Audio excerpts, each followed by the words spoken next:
মেরে ফেলবে।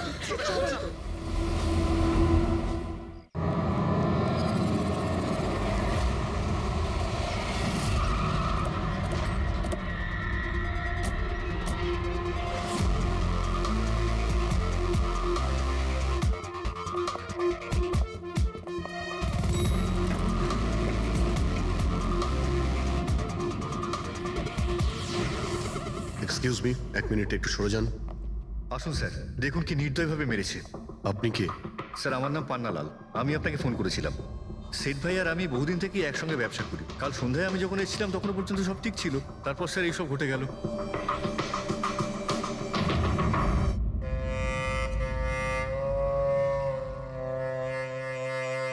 ইনি কে? স্যার বাড়ির চাকর রামু।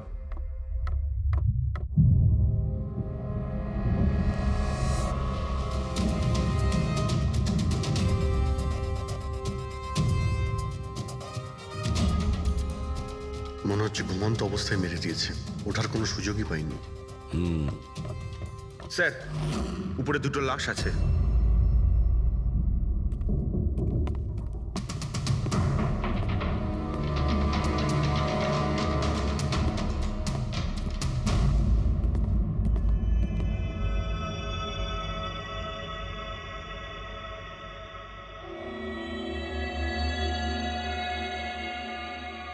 মনে হচ্ছে চাকরের চিৎকার শুনেও বাইরে এসেছিল আর খুনি ওকে এখানেই মেরে দিয়েছে। বেডরুমেও একটা লাশ।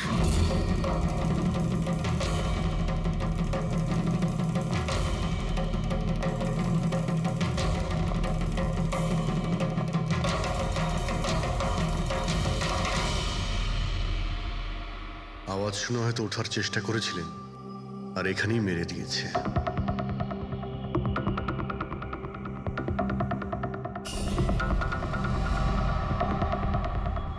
লকার থেকে কি কি চুরি হয়েছে আপনি কি জানেন কিছু? স্যার 10 কোটি টাকার হিরে ছিল, 2 সপ্তাহ আগে আমি পলিসিও করিয়েছিলাম, সমস্ত হিরে নিয়ে চলে গেছে। হিরে? স্যার, একটা অস্ত্র বাথরুমে।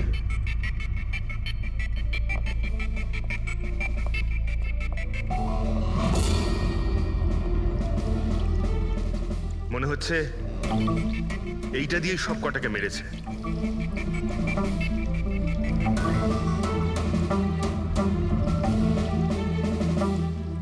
এটা খুব ভালো মতো পরিষ্কার করে দিয়েছে। তা আবার সাবান দিয়ে? মনে হচ্ছে না এতে কোনো প্রমাণ পাবো। ভাই এ তো একটা বিপজ্জনক খুনি। প্রথমে 3-3টে খুন করে আর তারপরে বাথরুমে বসে অস্ত্রটা পরিষ্কারও করে দেয়। সাইকোপ্যাথ। আচ্ছা, এই হীরের ব্যাপারে আরো কেউ কি জানতো? স্যার 3 জন লোক জানতো। কারা? আসুন দেখাচ্ছি স্যার। একজন তো ওনার ভাইপো কমলেশ, 2 জন এমপ্লয় ছিল সতীশ আর স্যার মানিক। আসুন স্যার আমি দেখাচ্ছি আপনাদের।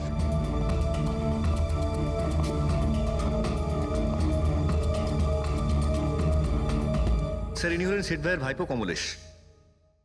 হ্যাঁ আমি কমলেশ, ওনারা আমার কাকু কাকিমা ছিলেন। আর এ হলো মানিক আর ও সতীশ। হ্যাঁ স্যার, ওই হিরে পলিশ করার কাজ আমাকে আর মানিক স্যারকে দিয়েছিল। আর স্যার আমার 10 কোটি টাকার হিরে নিয়ে চলে গেল, আমি তো বরবাদ হয়ে গেলাম। কোথা থেকে আমি ফেরত পাবো বলুন? আপনি হয়তো ভুলে যাচ্ছেন 3-3টে খুন হয়েছে এখানে। ওনাদের জীবন হীরের থেকে অনেক বেশি মূল্যবান, বুঝেছেন আপনি? বাইরে গিয়ে দেখি, হয়তো কেউ কিছু দেখেছে।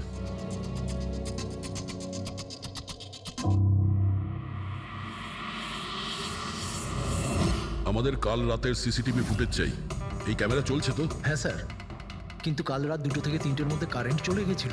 ওই সময়ে কিছু পাইনি স্যার, কিন্তু তার আগে আর পরে সব আছে স্যার। 2 থেকে 3টের সময়? কিন্তু কাল রাত 2 থেকে 3টের মধ্যে কারেন্ট চলে গেছিল। ওই সময়ে কিছু পাইনি স্যার, কিন্তু তার আগে আর পরে সব আছে স্যার। 2 থেকে 3টের সময় কারেন্ট ছিল না, হয়তো খুনগুলো ওই সময়ই হয়েছে। আচ্ছা, এই সময় কোনো অচেনা ব্যক্তিকে তোমরা এখানে আসতে বা যেতে দেখেছো? স্যার, রাত 2:30টার সময় শেঠবাবুর প্রতিবেশীর বাড়ি থেকে 4 জন গাড়ি নিয়ে বেরিয়ে গেল স্যার। ওই ফ্ল্যাটটা কার? ওটা প্রেরণা ম্যাডামের স্যার। প্রেরণা ম্যাডাম আর ওনার বাবা মা ওখানেই থাকেন স্যার। গত মাস থেকে ওনার বাবা মা ওনার গ্রামে চলে গেছেন আর ওনার গাড়ি নিয়েই সবাই গেছেন। হ্যাঁ স্যার, ওরা তাড়া করছিলেন, এছাড়া টেনশনও করছিলেন। আমরা বেশি মন দিতে পারিনি, আসলে আমরা কারেন্টের ব্যাপারটা দেখছিলাম। ওই গাড়ির ডিটেলস আছে তোমাদের কাছে? পেয়ে যাবেন। এই বাচ্চারা নিশ্চয়ই কিছু জানে এই ব্যাপারে। সব জায়গাতে অ্যালার্ট করে দিই, পালিয়ে যাবে কোথায় ওরা।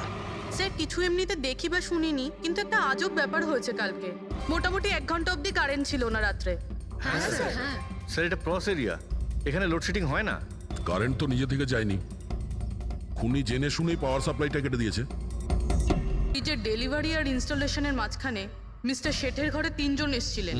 প্রথমজন হচ্ছেন পান্নালাল। হ্যাঁ, পান্নালাল সুরাট থেকে হিরে নিয়ে এসেছিল আর মিস্টার শেঠের বাড়িতেই ছিল। স্যার হিরো তো ওনারই ছিল, তাহলে উনি খুন করলেন কেন? হতে পারে ওই হীরের ইন্স্যুরেন্স করেছিল, আর ইন্স্যুরেন্সের কোম্পানি থেকে ডবল লাভ নেবার জন্য এই সমস্ত খেলা খেলেছিল। আর স্যার দ্বিতীয়জন হলো মানিক, ও মিস্টার শেঠের কোম্পানিতে কাজ করে। আচ্ছা, এই হীরের পালিশ তো এই করতো না স্যার? হতে পারে ওর হয়তো লোভ জন্মে গিয়েছিল। আর তৃতীয় জন মিস্টার শেঠের ভাইপো কমলেশ। হ্যাঁ স্যার, এই কমলেশ আসলে ওদের ওখানে থাকে না, ওর কোম্পানিতে কাজ করত। কিন্তু হীরের ব্যাপারে কিন্তু ও সব কিছু জানতো। হতে পারে লোভে পড়ে ওদের সবাইকে খুন করে দিয়েছে। ঘেটু। হ্যাঁ বলো ঘেটু, বলো। স্যার একটা লোক আছে ভিক্টর, স্যার ওর চেহারা সেম টু সেম একই রকম যেমনটা আপনারা বলেছিলেন। আর স্যার ও খুব সহজে ফ্রিজের মধ্যে এঁটে যেতে পারে। আর স্যার কয়েকদিন থেকে ও বেশ অদ্ভুত ধরনের কথাবার্তা বলছে, যেন যেন বড় একটা গুপ্তধনের খোঁজ পেতে চলেছে, অথবা ও যেন গুপ্তধন পেয়ে গেছে।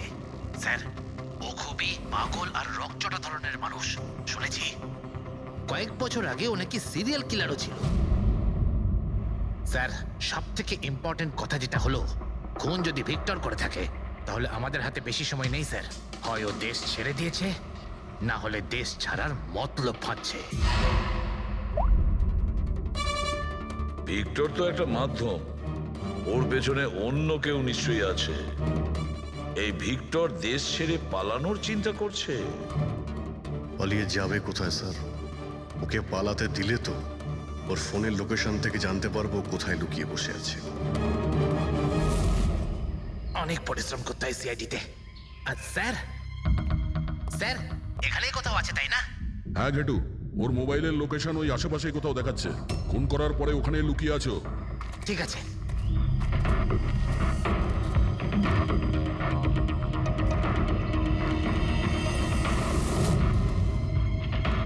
তুমি ঠিক যাচ্ছ, আরো আগে যাও।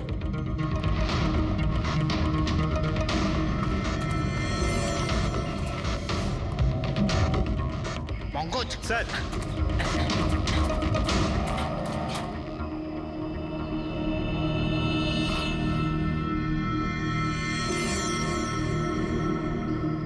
স্যার এবার আর ওকে কেউ ধরতে পারবে না স্যার। পঙ্কজ কি বলছো? কি হয়েছে কি? স্যার মরে গেছে ও। হাতে একটাই প্রমাণ ছিল, এখন সেটাও গেল। কি করে মারা গেল? স্যার মাথায় কেউ পাথর দিয়ে বা অন্য কিছু দিয়ে মেরেছে স্যার। আর আর মারা গেছে বেশ কিছু সময় হয়ে গেছে, বডি থেকে দুর্গন্ধ বেরোচ্ছে। ঠিক আছে পঙ্কজ, অ্যাম্বুলেন্স ডেকে নাও আর তোমরা ওখান থেকে বেরিয়ে যাও। ওকে স্যার, ওকে। যেই ওদের কাজ হয়ে গেছে সাথে সাথে ওদের ব্যবস্থাও করলো আর লাশটাকে ফেলে দিল। স্যার এই 3টে খুনের পরেই ভিক্টরের ফোনের লোকেশন ওখানেই দেখাচ্ছিল। আচ্ছা, তাহলে কে কে খুনটা করতে পারে? পান্নালাল, মানিক না কমলেশ? পান্নালাল, মানিক না হলে কমলেশ। হ্যাঁ সালুকে বলো। আচ্ছা ঠিক আছে, থ্যাংক ইউ। ওই পান্নালাল, মানিক আর কমলেশ, ওই 3 জনকে ফরেন্সিক ল্যাবে ডাকো। আসল অপরাধী কে সেটা জানা গেছে। এই কার্টেনের ভেতরেই ভিক্টরকে ও বাড়িতে পাঠানো হয়েছিল। আর ঘেটুকে ওখানে পাঠিয়ে এটা তো প্রুভ হয়েই গেছে যে ভিক্টর নিজে থেকে বাইরে আসেনি। তো বোঝাই যাচ্ছে নিশ্চয়ই ওকে কেউ সাহায্য করেছিল বাইরে বেরিয়ে আর আসতে। যে ওকে সাহায্য করেছে সে এসবের মাস্টারমাইন্ড, আর সে তোমাদের 3 জনের মধ্যে কেউ একজন। এসব আপনি কি বলছেন স্যার? স্যার আমি কিছু করিনি। আপনারা এরকম কেন বলছেন? হ্যাঁ 1 মিনিট। কেউ এই কার্টেনটাকে খুব ভালোভাবে কেটেছে, ভিক্টরকে বাইরে বার করেছে, তারপর পুনরায় একটা টেপ দিয়ে কার্টুনটাকে আটকে দিয়েছে।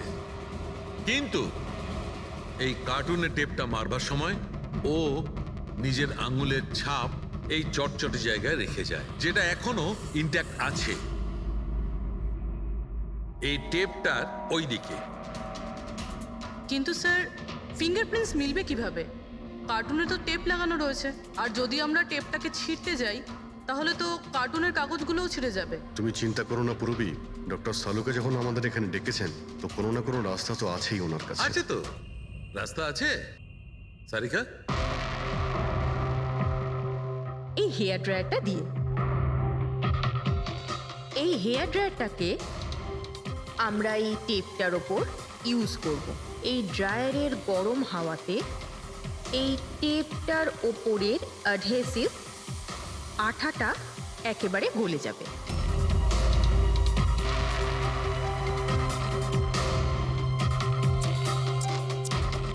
এই দেখুন, ফিঙ্গারপ্রিন্টস পরিষ্কার দেখা যাচ্ছে। আরে দারুণ করলেন সারিকা দেবী, সত্যিই অপূর্ব। ফিঙ্গারপ্রিন্ট একদম পরিষ্কার দেখতে পাওয়া যাচ্ছে। হ্যাঁ, এবার শুধু ওদের সঙ্গে ম্যাচ করে দেখতে হবে।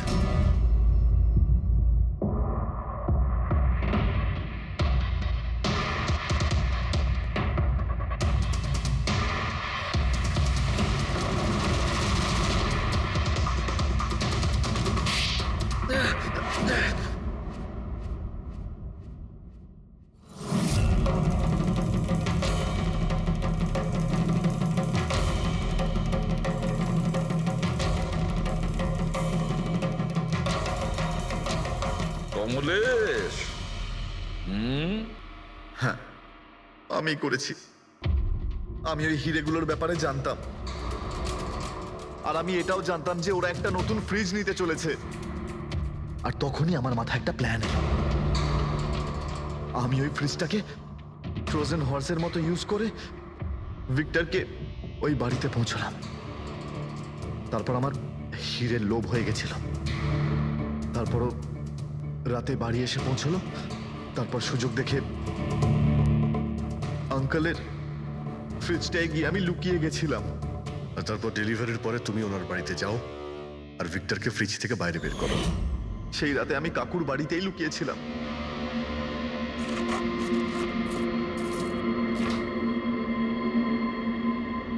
আর তারপর আমি ভিক্টরকে আবার বাইরে বার করে ওখানেই লুকিয়ে দিলাম। প্রায় 1.5 দিন মতো ওখানেই ছিল। বাড়ির লোক রাতে ঘুমিয়ে পড়লো, ও বাইরে বেরোলো।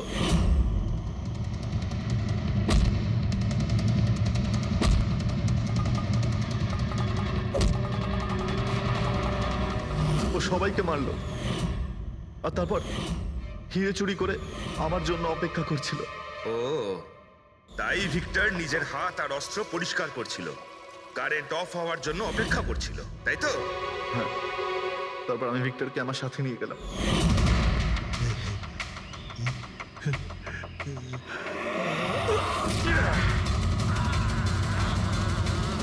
আর মারার পরে ওকে ফেলে দিলাম, যাতে আমার কাছে কেউ পৌঁছতে না পারে।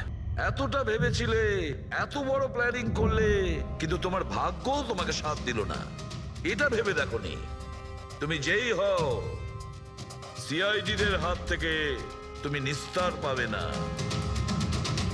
প্রত্যেক অপরাধী কোনো না কোনো ভুল করেই থাকে। যেমন তুমি নিজের ফিঙ্গারপ্রিন্ট এখানে রেখে গেছো না, ব্যাস ওটাই আমাদের কাছে যথেষ্ট ছিল। 4-4টে খুন করেছো তুমি হিরে পাওয়ার লোভে। এবার নিজের কর্মফল ভোগ করো। কঠোর থেকে কঠোরতম শাস্তি হবে তোমার, হয়তো ফাঁসি।